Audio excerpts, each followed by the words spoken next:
सरकार दावा करती है कि हमारा दुनिया में डंका बज रहा है, लेकिन ऐसी दुखद खबरें आई हैं जिसकी आप कल्पना नहीं कर सकते हैं। एक बड़ी और दुखद खबर है और उसको लेकर संसद में भी अब सवाल उठने लगे हैं।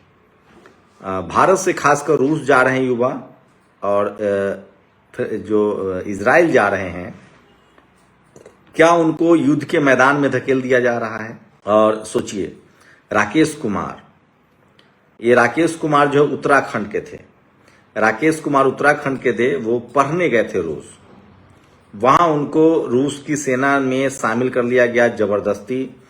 उनके परिवार वाले लगातार मांग कर रहे थे कि उनकी मदद की जाए और उनको वहां से लाया जाए, लेकिन सरकार के कान पर जू नहीं रेंगा और अब वो युद्ध के मैदान में मारे गए हैं और शहीद हुए और उनकी ताबूत जो है उनके गांव आई है। नमस्कार, मैं शंभू कुमार सिंह और आप देख रहे हैं नेशनल दस्तक। तो अगर आप भी विदेश जाना चाहते हैं तो ये डेटा आप देख लीजिए।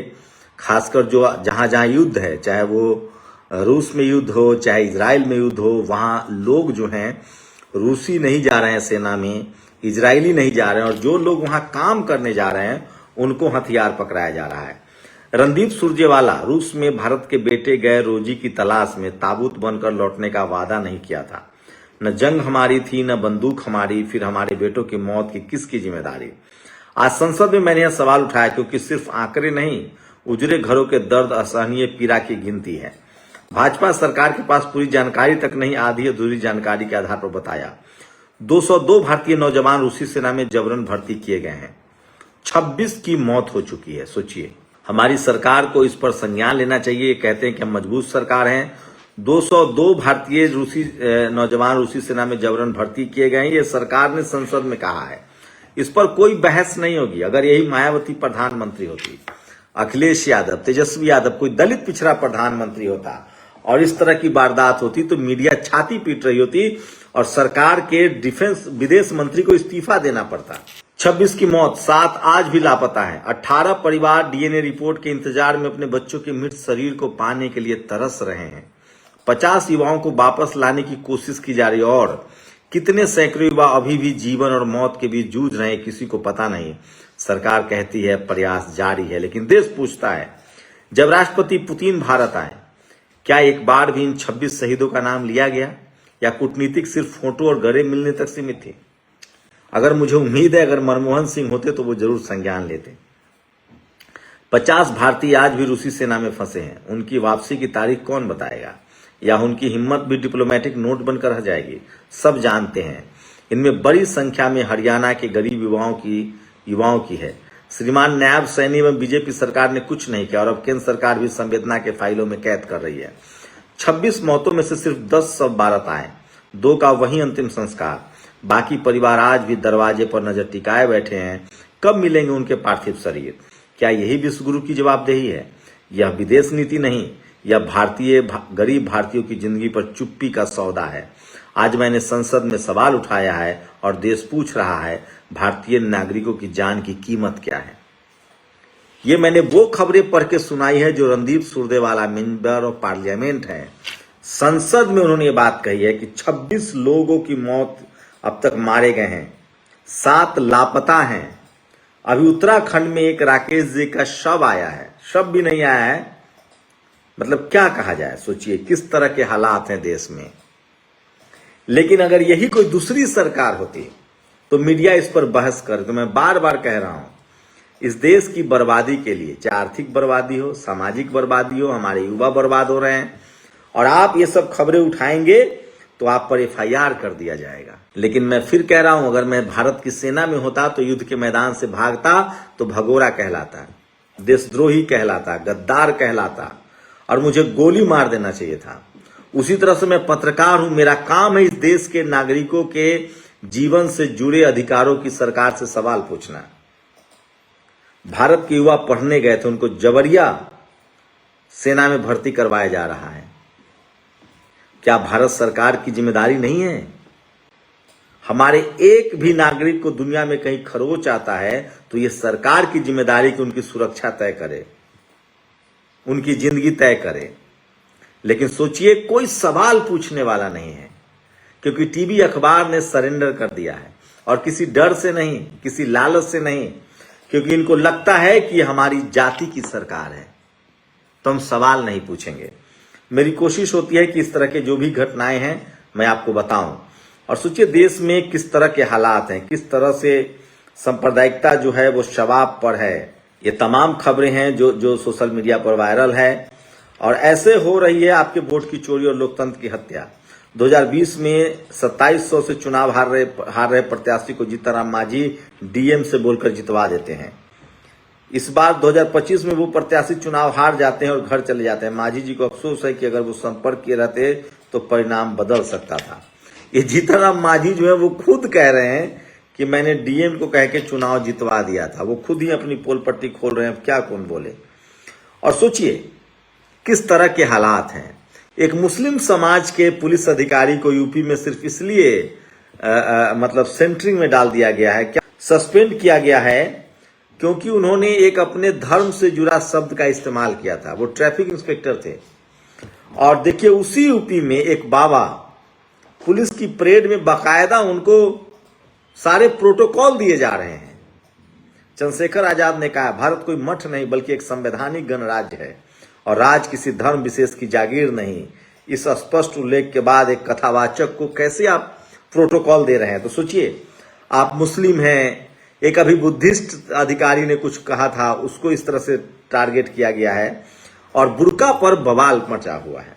सोचिए बुर्का पर बवाल मचा हुआ है। वो तमाम पत्रकार, टेलीविजन चैनल के एंकर जो आपके बच्चे शहीद हो मारे जा रहे हैं रूस में, देश में डॉलर 91 के पार चला गया है, बेरोजगारी है, लाचारी है, लोग विदेश जा रहे हैं, जो अमीर हैं यहाँ के वो 9 लाख नागरिकता छोड़ चुके हैं। इन सब पर सवाल नहीं पूछ रहे हैं सरकार से। उनको बुर्का पर उनका जो लिबरलिज्म है, उनकी जो आधुनिकता है वो जाग गई है। और किन लोगों का आधुनिकता? जो दिन भर अंधविश्वास और कर्मकांड फैलाते हैं। मतलब मुस्लिम समाज की महिलाएं अगर बुर्का पहने तो वो अंधविश्वास है, पाखंड है और वो दकियानूसी है। मान लीजिए आपकी बात, तो आप क्या कर रही हैं? दिन भर जो आप गोबर पट्टी देश को बनाने में लगे हैं, अंधविश्वास और कर्मकांड परोसते हैं, वो क्या है? सोचिए कोई महिला कपड़ा पहने, वो अपना चेहरा ढक के चले, शरीर ढक के चले, और किस तरह के कमेंट किए जा रहे हैं। भारत का संविधान हर किसी को अपने धर्म के हिसाब से वेशभूषा पहनने की भी आजादी देता है। आपकी सरकार है, इतने ही आप लोग लिबरल हैं। ये वो लोग हैं जो हिंदू कोड बिल, जब बाबा साहब हिंदू कोड बिल ला रहे थे तो उसका विरोध आरएसएस कर रहा था, संघ कर रहा था, जिसमें महिलाओं के अधिकार थे। ये वही लोग हैं जो दिन भर अंधविश्वास और कर्मकांड फैलाते हैं। सोचिए एक से एक बाबा हैं, वो कह रहे हैं कैंसर का इलाज कर रहे हैं लहसुन प्याज खिलाने से। सोचिए, और ये लोग मुस्लिम वाले मामले पर तुरंत मतलब इतने प्रोग्रेसिव हो जाते हैं कि अमेरिका, फ्रांस, नॉर्वे, फिनलैंड हो जाते हैं।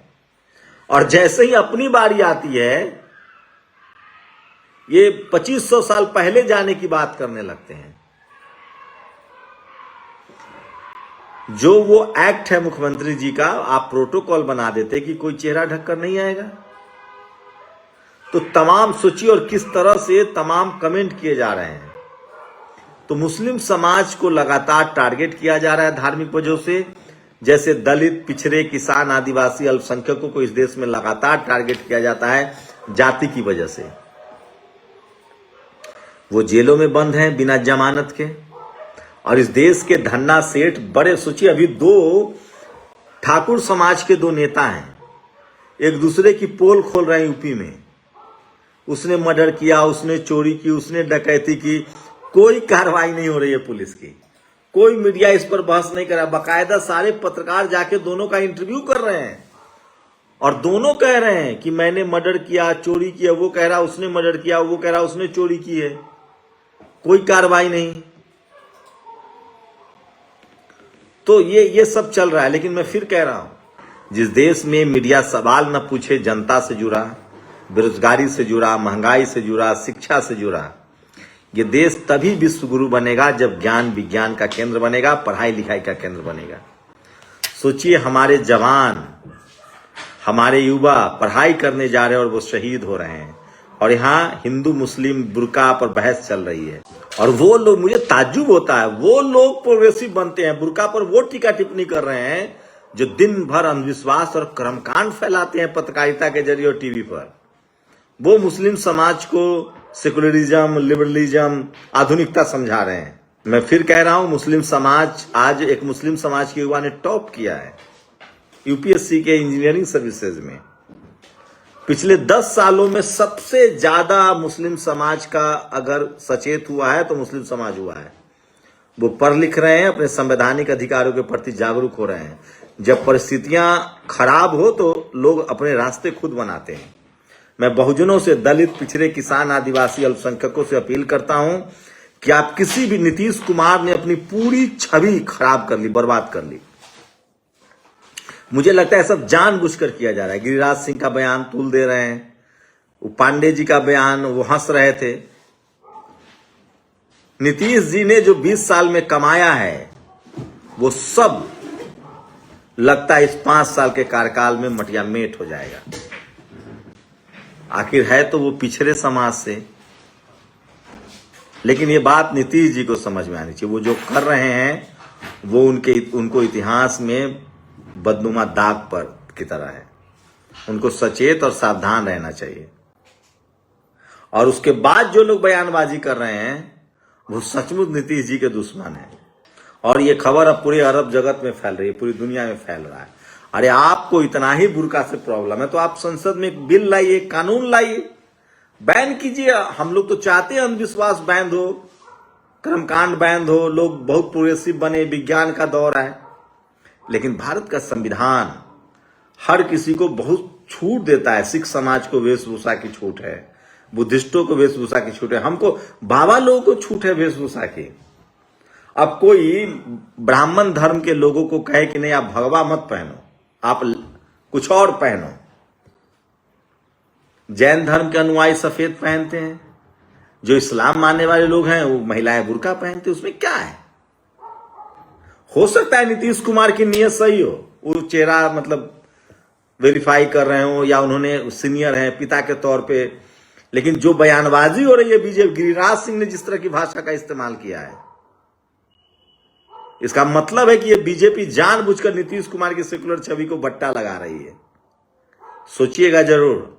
शुक्रिया। दस्तक की आपसे गुजारिश है कि अगर इसको बचाना चाहते हैं तो नेशनल दस्तक को सब्सक्राइब करने के लिए रेड कलर के सब्सक्राइब बटन को दबाएं, फिर बेल आइकन की घंटी दबाएं। नेशनल दस्तक को बचाने के लिए बहुत जरूरी है कि हर खबर को शेयर करें, लाइक करें, कमेंट जरूर करें।